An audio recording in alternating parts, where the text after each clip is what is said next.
Hello. Hey. Hey.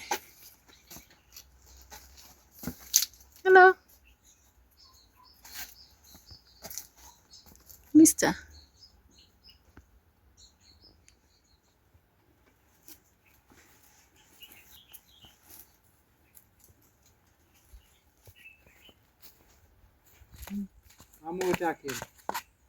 Yeah, silver.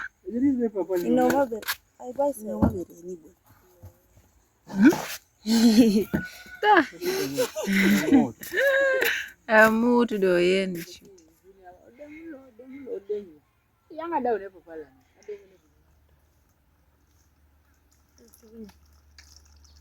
That was that. That parrot.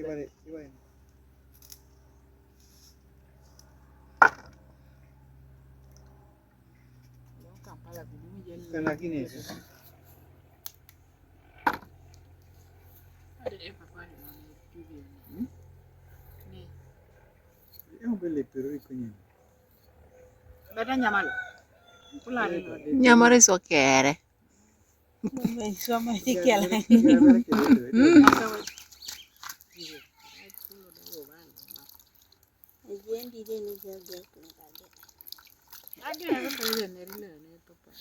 Aja ga ngichi ba every day.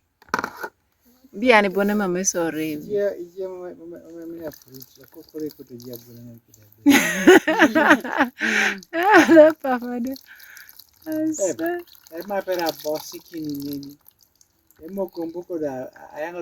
Ema los kira appetite ne ema pere mameji.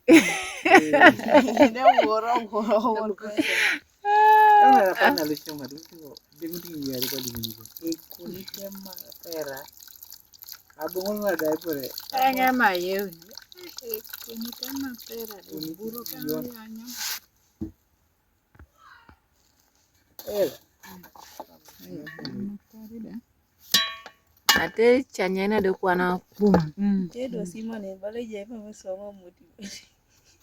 Akre de auje jaru rukuda no anwar akitoka. Kabi yani pita kede ikeburu. Be chapa. Eso pali. Ibara wangu da kweni. Aja kitoka de burengon. Amiti ngesi nana kwena rekode. Aba rekode. Be you come for the party baja no. Salani ngo. They were now I need chop at Rolex. Kwacha kiri diba.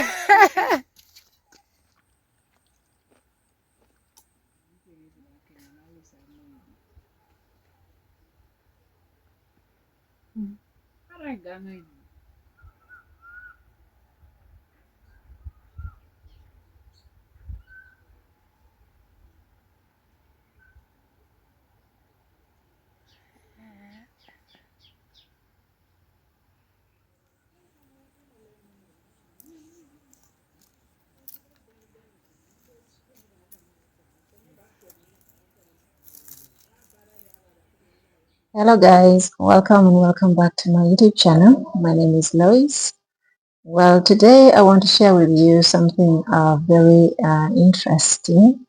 Yeah, I have just returned from the East, Soroti in particular, and I have been meaning to actually put up this way back just to show you how predictable the climate used to be. So they knew how the climate would be at particular times of the year. But due to climate change, of course, and nowadays it's been very, very difficult for people to predict the climate. Yeah, the farmers suffer greatly because it starts raining and then suddenly stops and the plants dry out, and these people cannot afford irrigation systems. They cannot afford those advanced methods of irrigation for these vast lands. So you find that they rely entirely on how the weather is, the rains, or the dry spells for harvesting and drying. So sometimes the rains, come, and then they're prolonged. And eventually, remember, we need sunshine to dry these crops from the garden. When you bring them, when you harvest them, you bring them and you dry them to store. But now, if the rains go to those months, continue to those months that the dry spells were expected. So that also affects drying of these foods. So either way, when it is excessively hot or excessively, wet rains, then it affects us. Yeah, they say too much of everything is dangerous. So yeah, when the weather, the climate is disrupted like this, it affects farmers greatly. So I want to share with you proof that these days actually could predict the climate for particular months. And that is very interesting because it is how they have named months of the year in Ateso. So today I am going to teach you some bits of Ateso, and you will allow me to read them because I put them it is hard to remember, but these guys named the months of the year according to the climate in those particular months, which is really, really interesting, and I'm excited to show you. We are all about urban farming, but every now and then we venture into other things.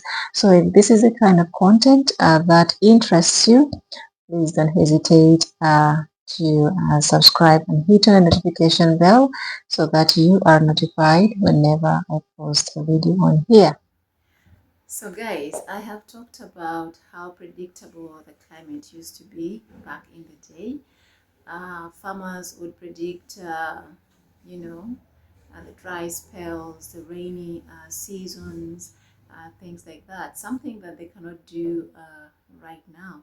So you find that farmers are, planting, then in the middle of nowhere, the rains are stopped, and that affects the farmers significantly because these particular people cannot afford these advanced irrigation systems. So they rely majorly on the rains. Uh, yeah, the rains. So if there is no rain, then of course the plants are going to dry out and they make significant losses. So back in the day, it was very accurate. They could predict. The climate, yeah, and they would do very well. So it is very important that we have the rainy season and also the dry season. If they're balanced out right, then that helps us a lot to plan. But with climate change that has kicked in, sometimes it rains throughout the year. The other times it's very dry for a very long time. So this affects farmers in different ways. So if it is very dry for a long time, of course the plants will dry. And if it rains again for a very long time, then these harvest things start getting rotten in the gardens because they need to dry so that they are stored. My uncle harvested his maize some time back, but because of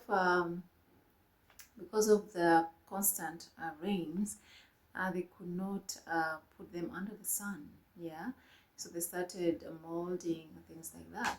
So that affects farmers significantly. But if we had like this month for rains, and then we have the other months for you know the dry spells, then we balance out. Yeah, by the time the dry spells are approaching, we're already removing the things from the garden and using that sunshine days to dry them out and store them. So yeah, it was very predictable than it is these days. And that is what I want to discuss with, to show you how these farmers, how these back in the days, people in my community would actually predict the weather, the climate, yeah? So I found it very interesting that the months of the year were named according to the seasons, according to the situations, yeah? So if it was the dry spells and stuff like that, so these months were named accordingly, and I'm going to show you, I'm going to teach you Ateso today, guys. So allow me to read from here, because I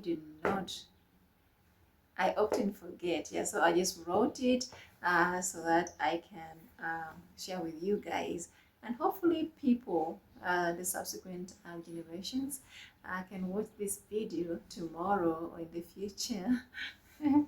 And of course, learn a thing or two. Our cultures are actually, disappearing. There's some cultural things that are disappearing with the new generations coming in. But if you can try to preserve those special, very, interesting cultures, that is very good. So I'm going to teach you the months of the year in Ateso and why they were named that way. Okay, so January is called Orara. Orara, yeah. So this was named Orara, meaning the leaves are falling, yeah. And normally the leaves fall when the dry spells kick in. Remember, the plants have to preserve their water during extreme dry spells. Then the plants even lose more water through evapotranspiration.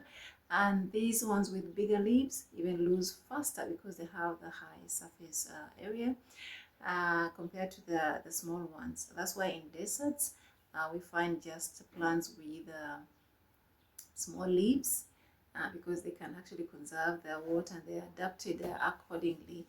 And of course, sometimes we find things like the cacti that store their own water. So yeah, but in normal circumstances, during the dry spells, the leaves start falling off. Right now in Soroti, I sweep under a particular tree, and I sweep under a particular tree this minute. The next minute, I have a whole new pile of leaves. So that goes to show you how plants tend to protect themselves during the dry spells, and that is why January is named Aurora, because that is when it is happening. It's already started because when I was there, the winds were blowing warm, and it's really, yeah. So that is how these guys used to predict the weather or climate in January. Yeah. So in February, February is called Omuk. So the leaves start coming.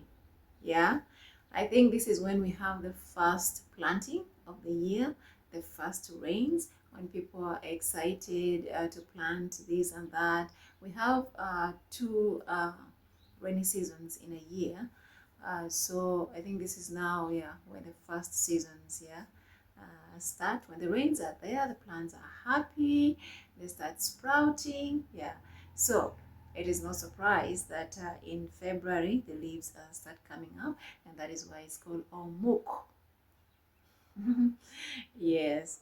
So that is also the climate in February, how the weather is in February.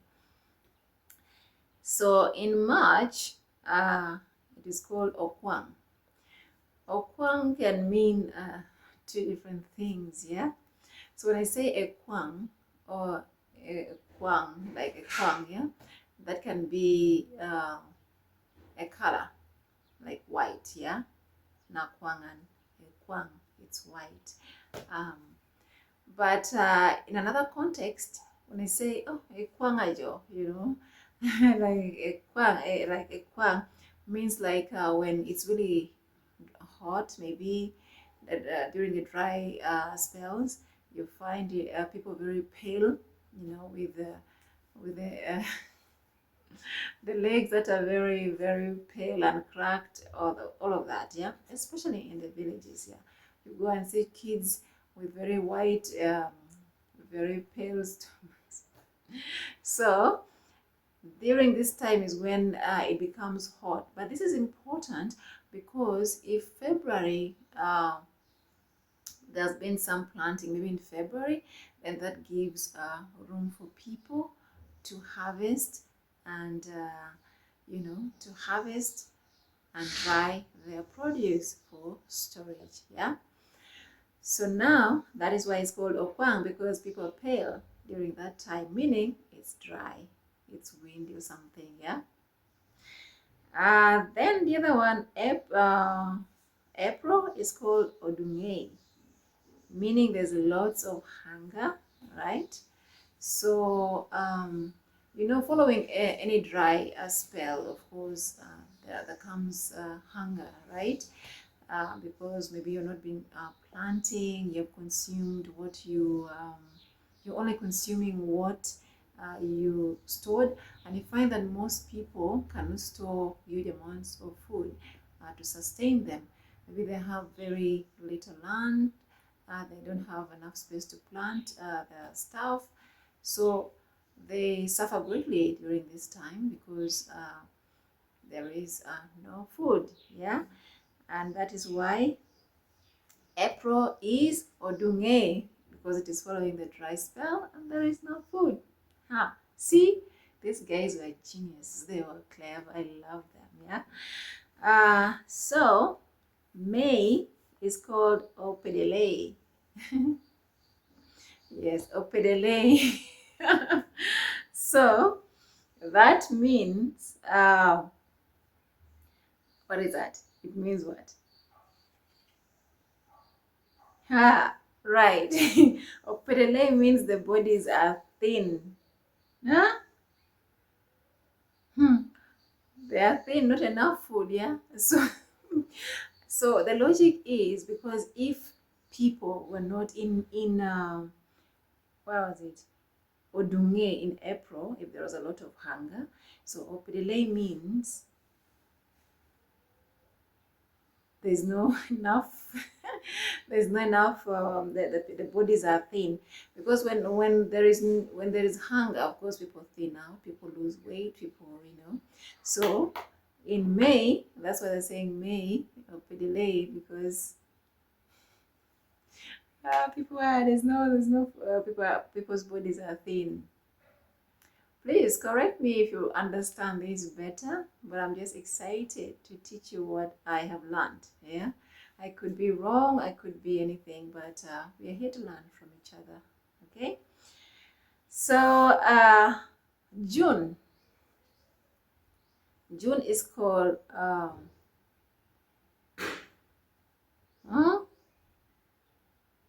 Omaruk, Omaruk. Yeah, Omararuk. Right. So these are days of the mushrooms. So you see the mushrooms that Sarah normally has in her, her garden, like those white small ones. Then even there are those bigger ones that are really nice. The itesots love to harvest these mushrooms during that time to dry, yeah, they dry them and eat in things like a bowl or any other dish, traditional dishes that they prepare, or even just plainly. So, of course, if things are in plenty, you have to learn how to preserve them. Otherwise, it becomes wasted. They become wasted. So, during this month of June, that is where we have the Mara, Mararuk, Maruk. Yeah, this is very interesting. Then July is called Modoko Kingol. A Kingol is actually the what? Mingling stick, yeah, in our language. So a modoko kingol means a modoko a kingol. And when I say modoko kingol means like the the mingoli stick has lots of food in it. Could be a millet bread or something. So a modoko ka kingol or maybe a magira. So you've been preparing, and then the mingling stick is all full of food. Modoko, right? So it's called a Modoko Kingol, meaning in July there's plenty of food. That's why we have mingling sticks with food in them. If it is the dry spells, people really eat. People like how do I say it? They really make sure there's nothing left on that kingol. Yeah. So July is called a Modoko Kingol because there's plenty of food. Yeah, so that means it's also when it is raining. When it is raining, people in the village don't really lack because they are growing black-eyed peas, they're growing amaranth. There's a lot of greens around that they can eat. So you don't find anybody hungry even if they're planting other things and waiting. So there is no hunger whatsoever during the dry spells. I mean, during the wet, the rainy seasons. Um, Except maybe if, of course, we have prolonged seasons of rain where things get rotten in the garden, like I mentioned before. But still, there is always some greens around for people to eat from. And during that time, people like planting the black-eyed peas, especially because they eat the leaves and also eat the peas. So that means they don't. That means they don't lack food at that particular time. So yeah, July is a Modoko Kingon because it's obviously the second season, I guess. Yeah, the second rainy season for planting. Then August is called Otikoik. Otikoik. Yes, people's stomachs are full. Why? Because if the rainy seasons are here, like we have experienced rainy season and we've planted a lot of food, following the next months, of course, we have lots and lots of harvest, right? So that's why people's stomachs are still full. Right, it's very interesting. I love the way this guy is named these months, and that makes me very excited to share with you. So Otiquake means in August, people are very, very steady. Their stomachs are full. There's food, yeah, because they've harvested. They're harvesting. Actually, I think they're harvesting, and so there's a lot of food. That's why when you go during the harvest season, you find we're digging out the cassava for drying. We're also digging out, harvesting the sweet potatoes for drying to make a mukeke. So food is in plenty. You find we are eating things like a mokaro, those ones that you build underground, and then you bake them underground, the sweet potatoes, or just eat them boiled with the peelings, or you just peel them, slice them, and sun dry them for a mokeke for the next seasons. That is how we preserve. I think I've talked about it in one of my videos. We've talked about that. About amukeke, we call it amukeke. Those are the dry sweet potatoes. So during seasons of plenty, like in August, they say we are harvesting. Then we find ways of preserving them as much as we are eating the fresh ones. So the month of September is called Otibar. Otibar meaning the domestic animals are multiplying. So what favors multiplication of animals. Probably there's a lot of greenery, pasture for them to eat. So when they eat nutritious stuff, of course, even in villages, sometimes they eat the peelings from the sweet potatoes that are being peeled to dry, and that. So you find that with all these available, of course, the animals are going to enjoy and produce. I like this, yeah. So the month of October is called Osoko Osoko Sokoma. Ah, right. The month of October is called Osoko Sokoma, meaning people moving from one home to the other, looking for food. Yeah, it's very interesting in the villages. We have things that grow in people's gardens. Things I don't know in English, but things like what we call emoros, things like tigo, you know, that okraish, yeah, slippery, yeah. Um, so there are those particular things that are present in people's gardens, and some gardens have more. So you find that maybe this person is moving to the other person's home to get this particular thing. Yeah, please correct me because this is how I understood it. Yeah, I was also told by the elders, and yeah, most of the times when I'm being told these things, I'm very, very attentive. Although the names, of course, disappear over time, but it's still interesting. What interests me about this is the fact that these people could predict the climate.